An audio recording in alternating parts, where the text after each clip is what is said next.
Salam saudara yang terkasih di dalam nama Tuhan Yesus. Saudara yang terkasih, kita akan belajar satu perenungan pada hari ini, yaitu dengan tema lebih dari permata. Ayatnya saya akan bacakan dari Yohanes pasal 3 ayat yang ke-16, berkata demikian.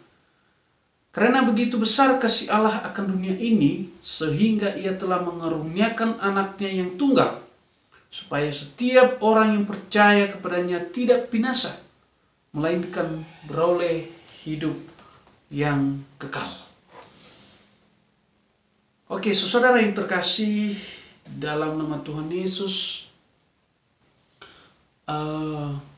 barang yang termahal, benda yang termahal, atau perhiasan yang paling mahal di dunia ini adalah permata. Tetapi tema kita pada saat ini lebih dari permata.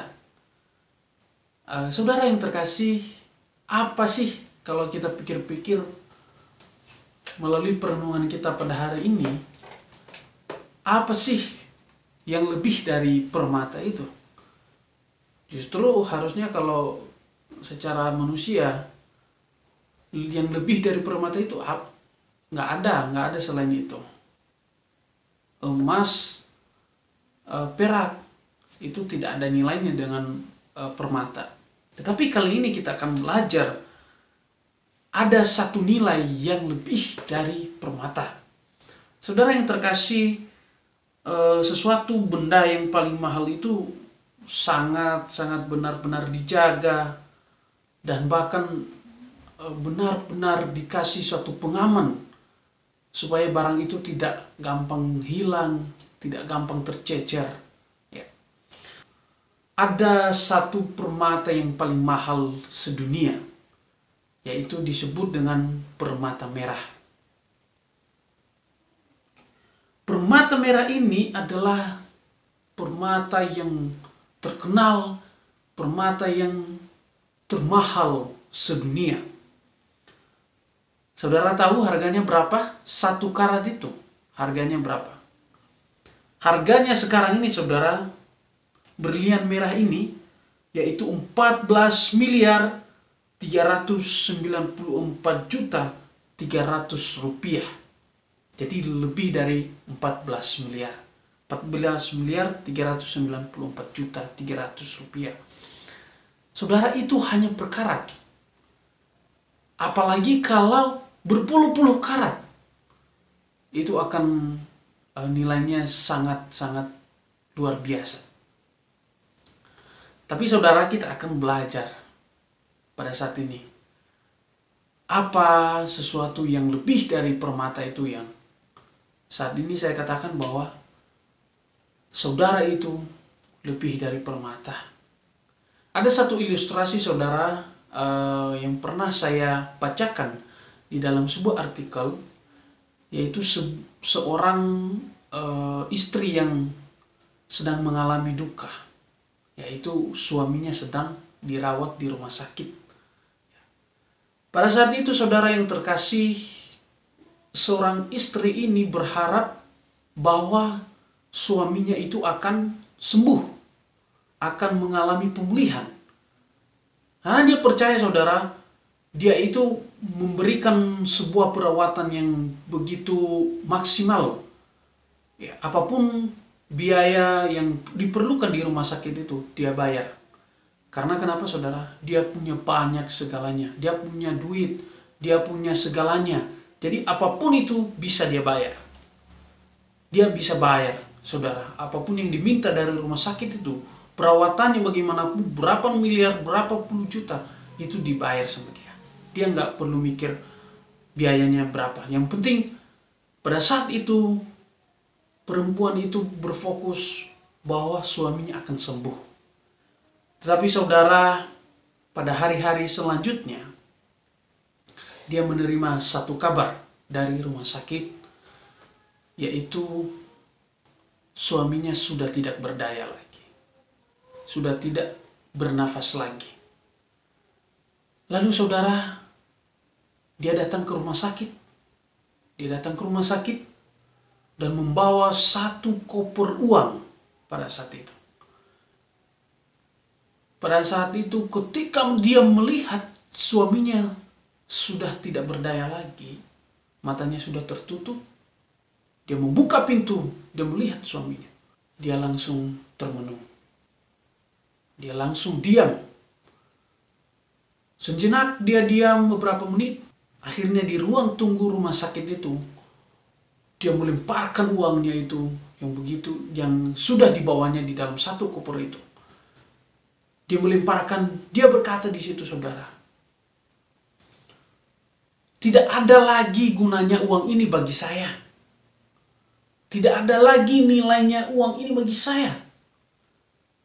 Karena ada satu yang terhilang di dalam dirinya, yaitu suami yang begitu sangat disayang, dicinta oleh perempuan ini. Ya. Jadi pada saat itu saudara, intinya adalah dia mengatakan bahwa uang tidak bisa menyelamatkan suaminya yang sudah meninggal pada saat itu. Saudara yang terkasih di dalam nama Tuhan Yesus, ilustrasi ini menggambarkan bagi kita bahwa hal yang di dunia ini bukanlah sesuatu hal yang benar-benar berharga. Tapi ada satu harga yang lebih mahal dari emas permata, saudara yang terkasih. Bahkan tidak bisa ternilai. Dalam bacaan kita pada perenungan ini, yaitu di dalam Yohanes pasal 3 ayat 16, yaitu yang mengatakan, karena begitu besar kasih Allah. Sampai di situ. Dikatakan di sini, saudara, karena begitu besar kasih Allah. Poin yang pertama adalah kasih. Kasih itu, saudara, dikatakan di dalam Alkitab, tidak ada kasih yang lebih besar selain daripada seorang sahabat yang memberikan nyawanya untuk sahabatnya. Di dalam 1 Korintus pasal 13 ayat 13, saya akan membacakan saudara bagi kita. Dikatakan, demikianlah ketiga hal ini, yaitu iman, pengharapan, dan kasih. Dan yang paling besar di antaranya ialah kasih. Ada 3 di sini saudara, yaitu iman, pengharapan, dan kasih. Tapi yang dikatakan di sini, paling besar dari ketiga hal ini adalah kasih. Kenapa itu begitu besar dikatakan saudara? Kasih itu sangat besar. Apa yang terkandung di dalam kasih itu? Sampai-sampai dikatakan paling besar. Saudara, kasih ini berbicara tentang pengorbanan. Pengorbanan Tuhan di dalam diri kita. Tuhan Yesus Kristus sebagai juru selamat kita. Efesus pasal 2 ayat 5 mengatakan, telah menghidupkan kita bersama-sama dengan Kristus, sekalipun kita telah mati oleh kesalahan-kesalahan kita. Oleh kasih karunia kamu diselamatkan. Ya. Oleh kasih karunia kamu diselamatkan, saudara. Jadi intinya di sini adalah kenapa kasih itu dikatakan begitu paling besar di antara ketiga hal ini? Karena dikatakan di sini, oleh kasih karunia kamu diselamatkan. Itu dikatakan oleh Paulus kepada jemaat di Efesus. Tapi di dalam kalimat sebelumnya dikatakan, sekalipun kita telah mati oleh kesalahan-kesalahan kita. Jadi sampai di sini saudara, kita lihat sekalipun kita telah mati oleh kesalahan-kesalahan kita. Artinya saudara, sebenarnya kalau Tuhan tidak datang ke dunia ini untuk memberikan kasih-Nya kepada kita, yaitu keselamatan untuk kita, itu sama artinya kita itu sudah mati, saudara. Kita akan mati di dalam kesalahan kita. Karena kenapa? Kita akan dibinasakan. Karena dosa-dosa kita yang sudah kita lakukan itu tidak ada lagi yang bisa kita lakukan untuk menyelamatkan diri kita. Pada zaman perjanjian lama, saudara yang terkasih, orang-orang yang benar-benar mempunyai kesalahan di hadapan Tuhan itu akan mengorbankan domba, mengorbankan segala macam untuk menghapus dosa mereka. Dan itu setiap kali mereka melakukan kesalahan. Tetapi saudara yang terkasih, saya pikir bahwa dalam ayat ini dikatakan oleh Paulus, kita telah mati oleh kesalahan-kesalahan kita. Jadi artinya, sebenarnya tanpa pengorbanan Tuhan, tanpa kasih karunia Tuhan yang telah menyelamatkan kita, pada dasarnya kita ini sudah binasa, saudara. Tetapi karena kasih Tuhan dikatakan yang paling besar, begitu besar kasih Allah akan dunia ini. Setiap orang yang percaya kepadanya. Jadi saudara akan mendapatkan hal ini kalau saudara, dikatakan dalam poin ini, percaya kepadanya. Setiap orang yang percaya kepadanya. Kasih Tuhan itu, saudara, dikatakan universal, umum. Semua orang bisa mendapatkannya. Tidak terbatas. Tetapi dengan satu hal, yaitu percaya kepadanya. Maka saudara akan diberikan sesuatu hal yang begitu berharga, yang lebih dari emas, dan perak lebih dari permata, yang harganya tadi tidak ternilai oleh pikiran kita. Tapi saudara akan mendapatkan hal itu, yaitu di dalam Tuhan. Kalau saudara benar-benar percaya, maka saudara akan lebih memiliki nilai yang tidak dapat ternilai oleh permata ini. 14 miliar per karat, tapi saudara tidak akan bisa dinilai dengan permata. Jadi saudara yang terkasih, kita akan diberikan kasih yang begitu besar. Begitu besar dikatakan saudara. Tidak ada saudara kasih yang demikian kita dapatkan selain daripada Tuhan. Terus yang kedua, saudara, poin yang kedua dalam tema kita pada hari ini, lebih dari permata, ia adalah kasih sudah. Dan yang kedua adalah kita diberikan pengharapan. Saudara yang terkasih, kita diberikan kasih, berikan keselamatan, tapi kita juga diberikan pengharapan. Karena di dalam kasih itu, saudara, ada pengharapan bagi kita. Di dalam 2 Tesalonika pasal 2 ayat 16 berkata, dan ia, Tuhan kita Yesus Kristus dan Allah Bapa kita, yang di dalam kasih karunia-Nya telah mengasihi kita dan yang telah menganugerahkan penghiburan abadi dan pengharapan baik kepada kita. Di sini kita perlu menggarisbawahi, saudara, yaitu yang dalam kasih karunia-Nya telah mengasihi kita dan telah mengaruniakan penghiburan abadi dan pengharapan. Penghiburan abadi dan pengharapan. Ya. Ini saudara, kalau berbicara tentang pengharapan ini adalah sesuatu yang akan kita capai. Sesuatu fokus yang akan kita kejar. Kita kejar sampai kita mendapatkannya. Sampai benar-benar pengharapan kita itu sudah terpenuhi. Dan saya rasa kita semua pasti punya pengharapan di dalam kehidupan kita. Tetapi saudara, ada pengharapan yang dikatakan abadi. Abadi itu berarti sampai kekal. Sampai kehidupan kita yang kekal. Tapi di dalam dunia ini, saudara, apakah ada yang abadi? Apakah permata itu abadi kalau kita mempunyainya sekarang? Saya pikir itu tidak akan abadi. Jadi, apa saudara yang dikatakan di dalam tema kita pada saat ini, perenungan kita, pengharapan yang abadi itu apa sih?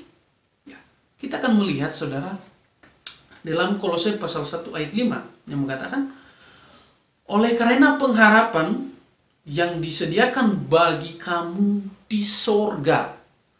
Nah, ini saudara, pengharapan kita itu adalah di sorga. Dikatakan oleh Paulus kepada jemaat di Kolose. Jadi pengharapan kita itu bukan di dunia saudara, tetapi di sorga, di dunia akhirat. Ya. Lanjut, tentang pengharapan itu telah lebih dahulu kamu dengar di dalam kebenaran, yaitu Injil. Ya. Injil saudara, pengharapan kita itu sudah sebelumnya sudah kita dengarkan, yaitu di dalam firman, kebenaran, dan Injil. Injil itu apa saudara? Yaitu Injil tentang keselamatan yang berasal daripada Tuhan. Di dalam Matius, Markus, Yohanes, dan Lukas sudah diberitakan Injil keselamatan bagi kita semua. Dan sampai pada perjanjian baru, bahkan dalam perjanjian lama sebelumnya sudah dinubuatkan bahwa akan ada seorang yang memberikan keselamatan bagi kita. Dikatakan saudara di dalam Titus pasal 1 ayat 2, dan berdasarkan pengharapan akan hidup yang kekal. Ya saudara, ini intinya saudara, endingnya, yaitu pengharapan hidup yang kekal. Berarti selain daripada dunia ini saudara, kita hidup dengan jasmani kita. Tetapi di kehidupan di sorga, pengharapan yang kita dapatkan adalah hidup yang kekal. Saudara terkasih, apakah harta saudara, tahta saudara, kepunyaan saudara pada saat ini mungkin tidak bisa terhitung, mungkin begitu banyak. Apakah itu bisa memberikan hidup yang kekal buat saudara? Kalau saya menjawab secara pribadi, sama sekali 0,% tidak bisa memberikan saya keselamatan. Tidak bisa memberikan saya pengharapan hidup yang kekal. Jadi saudara yang terkasih, kalau saudara sudah menyerahkan hidup saudara, dikatakan di dalam pembacaan kita, setiap orang yang percaya, kalau saudara benar-benar sudah percaya Yesus sebagai juru selamat dan Tuhan Allah kita, maka saudara akan memperoleh kedua poin ini. Saudara akan memperoleh suatu nilai yang lebih besar dari permata. Bahkan saudara akan memperoleh sesuatu nilai yang tidak bisa dihitung oleh manusia. Dan tidak bisa ditebus dengan uang, segala macam harta, tahta. Tidak bisa saudara. Tapi di dalam pengharapan ini, percaya kepada Yesus, maka saudara akan memperolehnya. Bukan saya yang berkata saudara, tetapi firman dikatakan, firman yang sebelumnya sudah kita dengar, yaitu Injil keselamatan. Maka di dalam hal itu saudara, kalau kita sudah menerima Injil keselamatan itu, yaitu percaya kepada Yesus Kristus, maka dikatakan, dan berdasarkan pengharapan akan hidup yang kekal, yang sebelum permulaan zaman sudah dijanjikan Allah yang tidak berdusta. Jadi tidak ada dusta saudara, tidak ada bohong, tidak ada pura-pura, tidak ada bercanda saudara. Tetapi ini benar-benar sudah dinubuatkan, sudah difirmankan bahwa setiap orang yang percaya kepada Yesus akan memperoleh kehidupan yang kekal, memperoleh nilai yang lebih dari permata. Jadi saudara yang terkasih, kembali kepada diri kita sendiri. Apakah saudara mau atau tidak? Kita diberikan pilihan saudara. Tuhan tidak memaksakan kita. Tetapi firman telah kita dengarkan, firman telah diberitakan, diproklamikan kepada dunia ini dari zaman-zaman yang sebelumnya saudara, sampai sekarang ini sudah diproklamikan diberitakan kepada kita.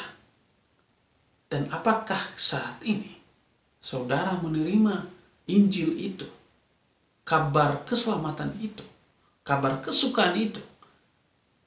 Itu pilihan saudara. Tapi saya mengatakan bahwa saudara dikatakan percaya kepada Yesus sebagai juru selamat, maka saudara akan memperoleh hidup yang kekal, pengharapan hidup yang kekal. Saudara, kasih poin pertama, dan poin yang kedua adalah pengharapan. Pengharapan hidup yang kekal. Jadi saudara yang terkasih di dalam nama Tuhan Yesus, saya pada saat ini sangat bersyukur bahwa saya benar-benar sudah menerima harga yang lebih daripada permata saudara, yaitu kasih dan pengharapan di dalam Tuhan. Maka saudara, saya tidak mau menyia-nyiakan waktu saya melalui sarana internet ini, melalui sarana media ini, YouTube ini. Saya akan mencoba memberikan atau mengulas firman-firman Tuhan ini, supaya apa saudara? Supaya bukan hanya saya yang mengenal, tetapi saudara juga menerima kabar baik. Jadi saudara yang sudah menonton pada saat ini, saya berharap dan semoga Tuhan akan memberkati saudara. Kita sudah bersama-sama memberikan waktu untuk mendengarkan perenungan pada saat ini. Saya berdoa dan saya berharap bahwa saudara yang sudah mendengarkan ini, Tuhan akan memberkati setiap hidup kita dan memberikan sukacita, kedamaian, terlebih kasih dan pengharapan di dalam kehidupan kita. Terima kasih saudara. Semoga Tuhan memberkati kita semua. Shalom.